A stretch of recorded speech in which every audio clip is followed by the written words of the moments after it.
രാവന്തിയോളം പണിയെടുത്ത് കിട്ടുന്നത് വെച്ച് ജീവിതം കൂട്ടിമുട്ടിക്കാൻ ഓടുന്ന ഒരു പറ്റം ആളുകളുള്ള ഒരു കൊച്ചു ഗ്രാമം. അവിടെ സ്വയം ശപിച്ച് നല്ല ജീവിതം നമുക്ക് പറഞ്ഞിട്ടില്ല എന്ന് പുലമ്പിയും ഒരു കൂട്ടം മനുഷ്യർ. സ്വപ്നങ്ങൾ ചെറുതും ജീവിത പോരാട്ടങ്ങൾ വലുതുമായ ആ ഗ്രാമത്തിൽ ദരിദ്രനായ ഒരു കൽപ്പണിക്കാരനും മകനും താമസിച്ചിരുന്നു. അങ്ങേയറ്റം കഷ്ടപ്പാടുകൾ സഹിക്കുമ്പോഴും കൽപ്പണിക്കാരനൊരു പ്രതീക്ഷയുണ്ടായിരുന്നു.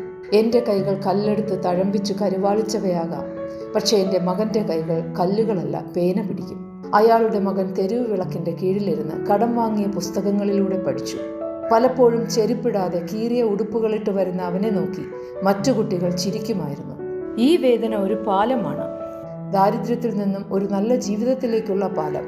തളരരുത്. അച്ഛൻ്റെ വാക്കുകൾ അവന് കരുത്തേകി. അവൻ പഠിച്ചു. സ്കൂളിൽ നിന്നും കോളേജിലേക്ക്, ഒടുവിൽ സിവിൽ സർവീസ് പരീക്ഷയിൽ മികച്ച റാങ്കോടെ. IAS എന്ന പദവി അന്നുവരെ അവനെ കളിയാക്കിയിരുന്നവരെ നിശബ്ദരാക്കി. ഒരു നാൾ അവൻ പഠിച്ച അതേ സ്കൂളിൽ വിശിഷ്ടാതിഥിയായി അവനെത്തി. കുട്ടികളെ അഭിസംബോധന ചെയ്ത് അവൻ പറഞ്ഞു, മറ്റുള്ളവരുടെ വാക്കുകൾ നമ്മെ തളർത്തിയേക്കാം, എന്നാൽ ഒരിക്കലും ലക്ഷ്യത്തെപ്പറ്റി മറക്കരുത്.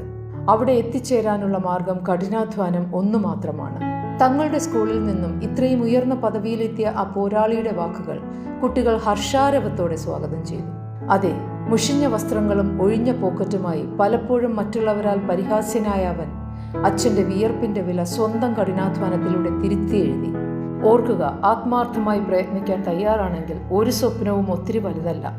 കഠിനാധ്വാനം ചെയ്യാനുള്ള മനസ്സും നിശ്ചയദാർഢ്യവും നിങ്ങളെ ലക്ഷ്യസ്ഥാനത്ത് എത്തിക്കുക തന്നെ ചെയ്യും.